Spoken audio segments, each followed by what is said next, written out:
The inn was very full of company, being occupied not only by many government agents and couriers on their way to and from the seat of the rising, but also by all the local gossips, who gathered there to exchange news and consume Dame Hobson the landlady's home brewed. In spite, however, of this stress of custom and the consequent uproar, the hostess conducted us into her own private room, where we could consume her excellent cheer in peace and quietness. This favor was due, I think, to a little sly maneuvering and a few whispered words from Saxon, who amongst other accomplishments which he had picked up during his checkered career had a pleasing knack of establishing friendly relations with the fair sex, irrespective of age, size, or character. Gentle and simple, church and dissent, Whig and Tory, if they did but wear a petticoat, our comrade never failed, in spite of his 50 years, to make his way into their good graces by the help of his voluble tongue mid assured manner. "We are your grateful servants, mistress," said he, when the smoking joint and the batter pudding had been placed upon the table. "We have robbed you of your room. Will you not honor us so far as to sit down with us and share our repast?" "Nay, kind sir," said the portly dame, much flattered by the proposal, "it is not for me to sit with gentles like yourselves. Beauty has a claim which persons of quality, and above all caballeros of the sword, are the first to acknowledge," cried Saxon, with his little twinkling eyes fixed in admiration upon her buxom countenance. "Nay, by my troth, you shall not leave us. I shall lock the door first. If you will not eat, you shall at least drink a cup of Alicant with me." "Nay, sir, it is too much honor," cried Dame Hobson, with a simper. "I shall go down into the cellars and bring a flask of the best." "Nay, by my manhood, you shall not," said Saxon, springing up from his seat. "What are all these infernal lazy drawers here for if you are to descend to menial offices?" Handing the widow to a chair, he clanked away into the taproom, where we heard him swearing at the men servants, and cursing them for a droning set of rascals who had taken advantage of the angelic goodness of their mistress and her incomparable sweetness of temper. "Here is the wine, fair mistress," said he, returning presently with a bottle in either hand. "Let me fill your glass. Ha! It flows clear and yellow like a prime vintage. These rogues can stir their limbs when they find that there is a man to command them." "Would that there were ever such," said the widow meaningly, with a languishing look at our companion. "Here is to you, sir, and to ye, too, young sirs," she added, sipping at her wine. "May there be a speedy end to the insurrection, for I judge, from your gallant equipment, that ye be serving the king." "His business takes us to the west," said Reuben, "and we have every reason to hope that there will be a speedy end to the insurrection." Aye, though blood will be shed first," she said, shaking her head. "They tell me that the rebels are as many as 7,000, and that they swear to give and take no quarter, the murderous villains. Alas! How any gentleman can fall to such bloody work when he might have a clean honorable occupation, such as innkeeping or the like, is more than my poor mind can understand.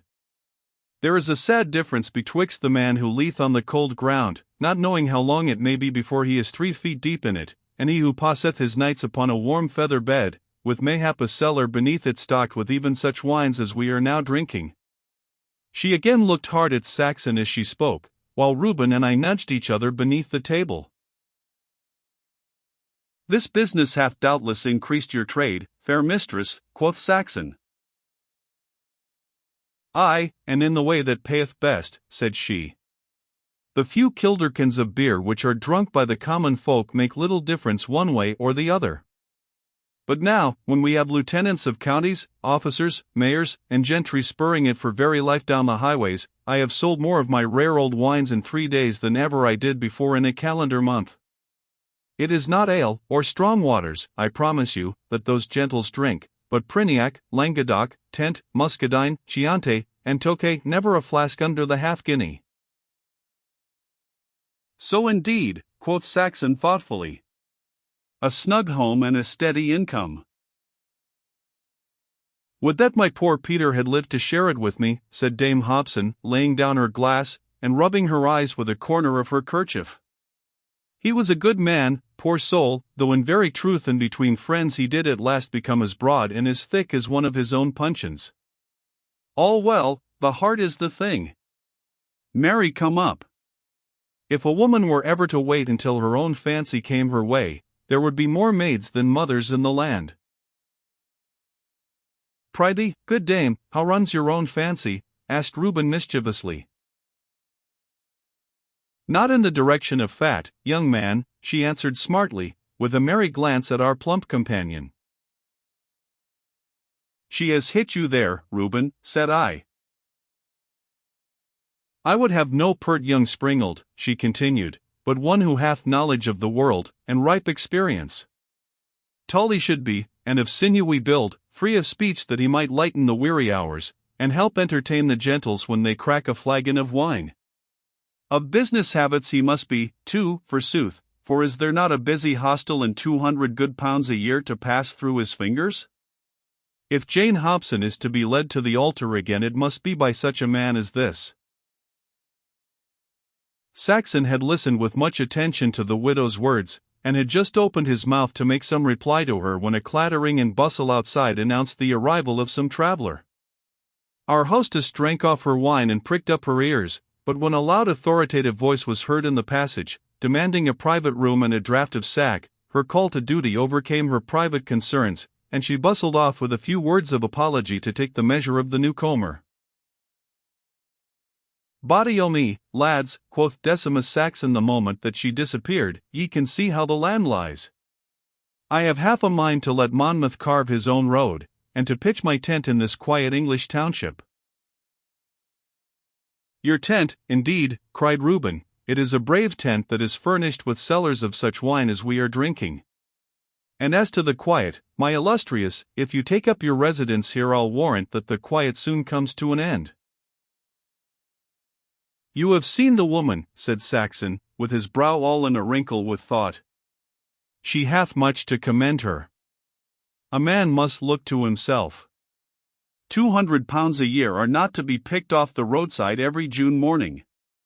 It is not princely, but it is something for an old soldier of fortune who hath been in the wars for 35 years, and foresees the time when his limbs will grow stiff in his harness. What saith our learned Fleming and Mulier, but what in the name of the devil have we here? Our companion's ejaculation was called forth by a noise as of a slight scuffle outside the door, with a smothered "Oh, sir, and what will the maids think?" The contest was terminated by the door being opened, and Dame Hobson re-entering the room with her face in a glow, and a slim young man dressed in the height of fashion at her heels.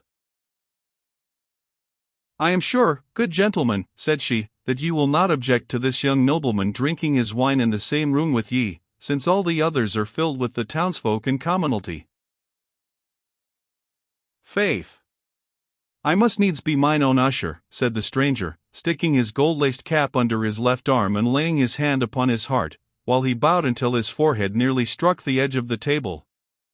Your very humble servant, gentleman, Sir Gervas Jerome, Knight Banneret of His Majesty's County of Surrey, and at one time Custos Rochalorum of the district of Beecham Ford. Welcome, sir, quoth Reuben, with a merry twinkle in his eye. You have before you Don Decimo Saxon of the Spanish nobility, together with Sir Micah Clarke and Sir Reuben Lockerby, both of His Majesty's County of Hampshire. Proud and glad to meet ye, gentlemen, cried the newcomer, with a flourish. But what is this upon the table? Alicant? Fie, it is a drink for boys. Let us have some good sack with plenty of body in it. Claret for youth, say I, sack for maturity, and strong waters in old age. Fly, my sweetest, move those dainty feet of thine, for egad. My throat is like leather. Oh, these ones, I drank deep last night, and yet it is clear that I could not have drunk enough, for I was as dry as a concordance when I awoke. Saxon sat silently at the table, looking so viciously at the stranger out of his half-closed glittering eyes that I feared that we should have another such brawl as occurred at Salisbury, with perhaps a more unpleasant ending. Finally, however, his ill humor at the gallant's free and easy attention to our hostess spent itself in a few muttered oaths, and he lit his long pipe, the never-failing remedy of a ruffled spirit. As to Reuben and myself, we watched our new companion half in wonder and half in amusement, for his appearance and manners were novel enough to raise the interest of inexperienced youngsters like ourselves. I have said that he was dressed in the height of fashion, and such indeed was the impression which a glance would give. His face was thin and aristocratic, with a well-marked nose, delicate features, and gay careless expression. Some little paleness of the cheeks and darkness under the eyes, the result of hard travel or dissipation, did but add a chastening grace to his appearance. His white periwig, velvet and silver riding coat, lavender vest and red satin knee breeches were all of the best style and cut, but when looked at closely, each and all of these articles of attire bore evidence of having seen better days. Beside the dust and stains of travel, there was a shininess or a fading of color here and there which scarce accorded with the costliness of their material or the bearing of their wearer. His long riding boots had a gaping seam in the side of one of them, whilst his toe was pushing its way through the end of the other. For the rest, he wore a handsome silver-hilted rapier at his side, and had a frilled cambric shirt somewhat the worse for wear and open at the front, as was the mode with the gallants of those days. All the time he was speaking he mumbled a toothpick, which together with his constant habit of pronouncing his O's as they's made his conversation sound strange to our ears. Note D Appendix. Whilst we were noting these peculiarities he was reclining upon Dame Hobson's best taffeta-covered settee, tranquilly combing his wig with a delicate ivory comb which he had taken from a small satin bag which hung upon the right of his sword-belt. "Lord preserve us from country inns," he remarked. "What with the boars that swarm in every chamber, and the want of mirrors, and jasmine water, and other necessaries, blister me if one has not to do one's toilet in the common room. Oons! I'd as soon travel in the land of the Great Mogul." "When you shall come to be my age, young sir," Saxon answered, "you may know better than to decry a comfortable country hostel." "Very like, sir, very like," the gallant answered, with a careless laugh. "For all that, being mine own age, I feel the wilds of Wiltshire and the inns of Bruton to be a sorry change after them all, and the fair of Pontax or the coca-tree. Ah, Lud! Here comes the sack. Open it, my pretty Hebe, and send a drawer with fresh glasses, for these gentlemen must do me the honor of drinking with me. A pinch of snuff, sirs? Aye, ye may well look hard at the box. A pretty little thing, sirs, from a certain lady of title, who shall be nameless, though, if I were to say that her title begins with a D and her name with a C, a gentleman of the court might hazard a guess." Our hostess, having brought fresh glasses, withdrew, and Decimus Saxon soon found an opportunity for following her. Sir Gervas Jerome continued, however, to chatter freely to Reuben and myself over the wine, rattling along as gaily and airily as though we were old acquaintances. "Sink me, if I have not fright your comrade away," he remarked, "or is it possible that he hath gone on the slot of the plump widow? Methought he looked in no very good temper when I kissed her at the door. Yet it is a civility which I seldom refuse to anything which wears a cap. Your friend's appearance smacked more of Mars than of Venus, though, indeed, those who worship the god are wont to be on good terms with the goddess. A hearty old soldier, I should judge, from his feature and attire. One who hath seen much service abroad," I answered. "Ha! Ye are lucky to ride to the wars in the company of so accomplished a cavalier. For I presume that it is to the wars that ye are riding, since ye are all so armed and accoutred." "We are indeed bound for the West," I replied, with some reserve, for in Saxon's absence I did not care to be too loose-tongued. "And in what capacity?" he persisted. "Will you risk your crowns in defense of King James's one, or will ye strike in, hit or miss, with these rogues of Devon and Somerset? Stop my vital breath, if I would not as soon side with the clown as with the crown, with all due respect to your own principles." "You are a daring man," said I, "if you air your opinions thus in every inn parlor. Dost not know that a word of what you have said, whispered to the nearest justice of the peace, might mean your liberty, if not your life?" I don't care the rind of a rotten orange for life or liberty either, cried our acquaintance, snapping his finger and thumb. Burn me if it wouldn't be a new sensation to bandy words with some heavy-chopped country justice, with the popish plot still stuck in his gizzard, and be thereafter consigned to a dungeon, like the hero in John Dryden's latest. I have been roundhoused many a time by the watch in the old Jacobite days, but this would be a more dramatic matter, with high treason, block, and axe all looming in the background. And rack and pincers for a prologue, said Reuben. This ambition is the strangest that I have ever heard tell of. Anything for a change, cried Sir Gervas, filling up a bumper. Here's to the maid that's next our heart, and here's to the heart that loves the maids. War, wine, and women, 'twould be a dull world without them. But you have not answered my question.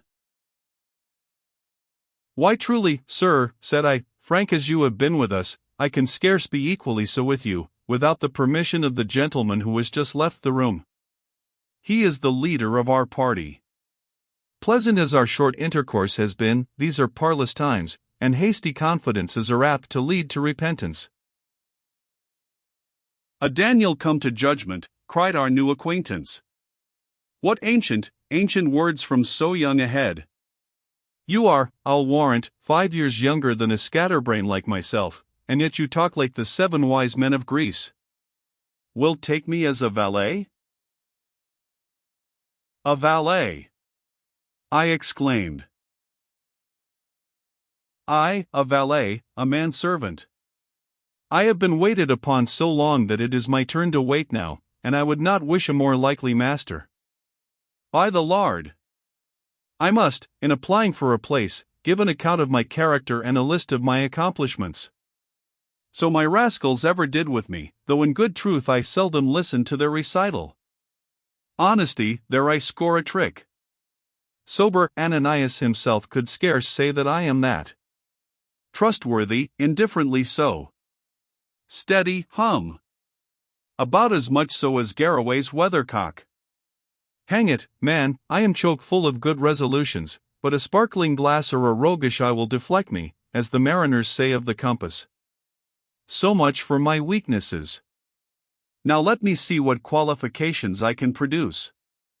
A steady nerve, save only when I have my morning qualms, and a cheerful heart, I score 2 on that. I can dance saraband, minuet, or coranto, fence, ride, and sing French chansons. Good Lord! Who ever heard a valet urge such accomplishments?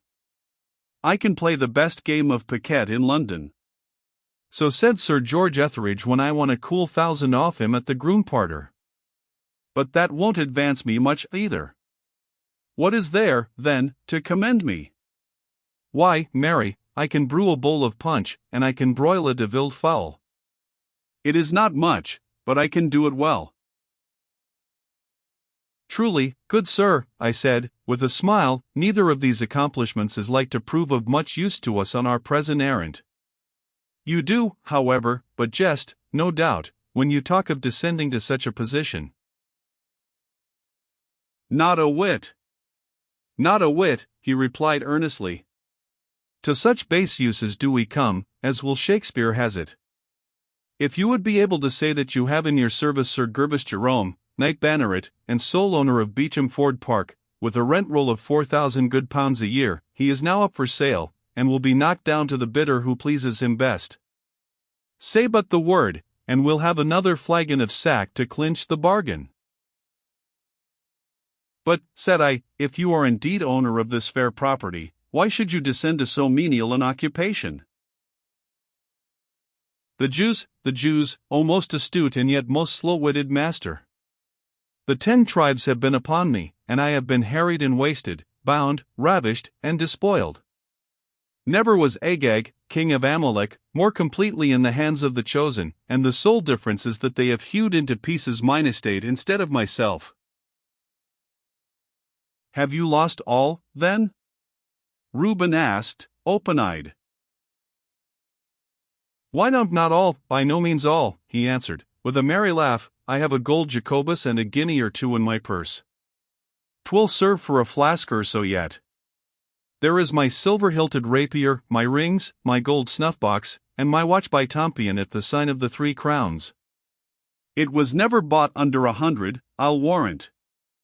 Then there are such relics of grandeur as you see upon my person, though they begin to look as frail and worn as a waiting woman's virtue.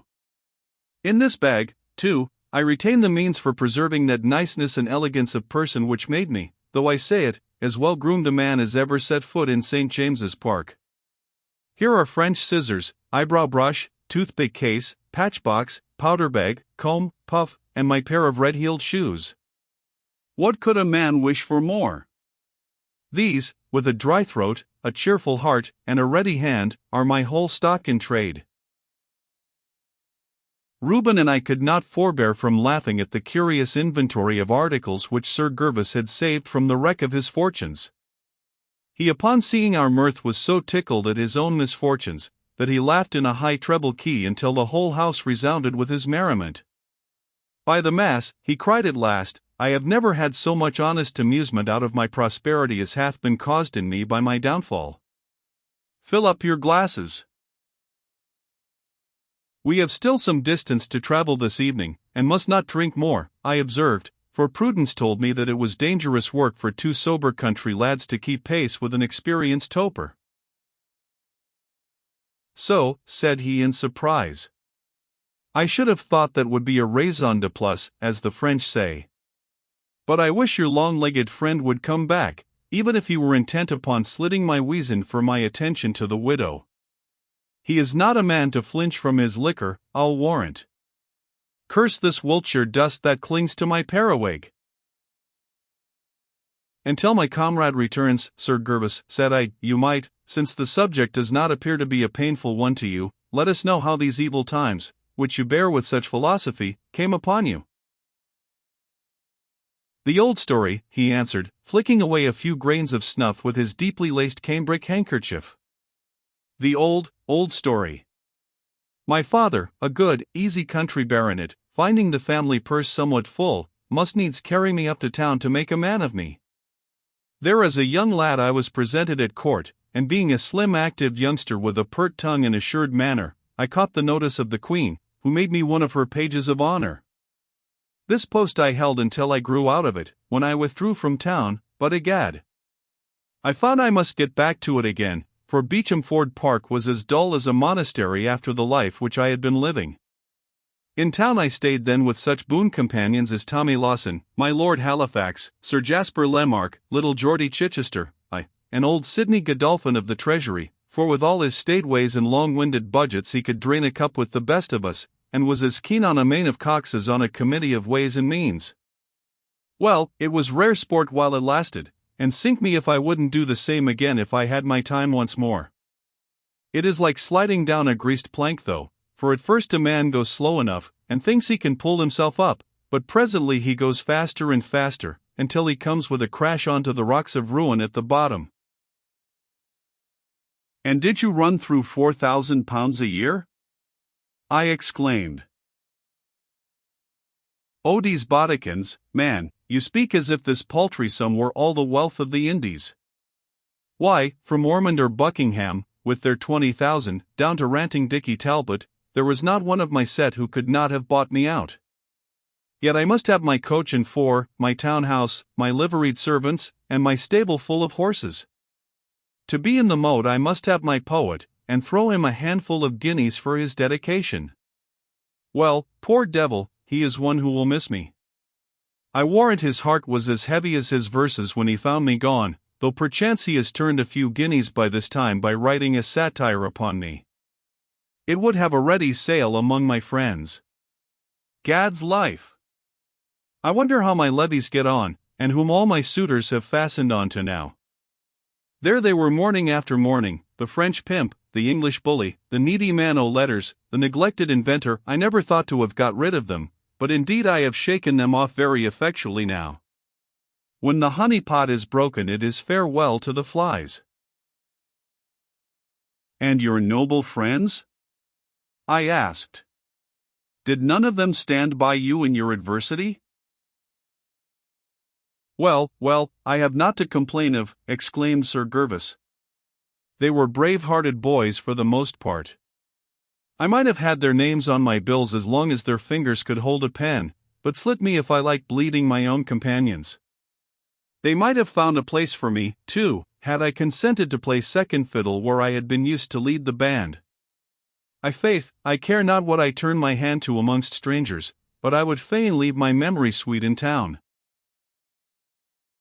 As to what you proposed, of serving us as a valet, said I, it is not to be thought of. We are, in spite of my friend's waggishness, but two plain blunt countrymen, and have no more need of a valet than one of those poets which you have spoken of. On the other hand, if you should care to attach yourself to our party, we shall take you where you will see service which shall be more to your taste than the curling of periwigs or the brushing of eyebrows. Nay, nay, my friend. Speak not with unseemly levity of the mysteries of the toilet, he cried. You would yourselves be none the worse for a touch of mine ivory comb, and a closer acquaintance with the famous skin-purifying wash of Murphy which I am myself in the habit of using.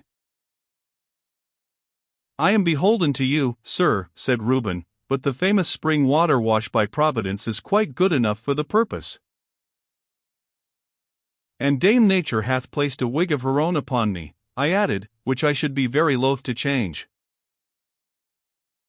Goths!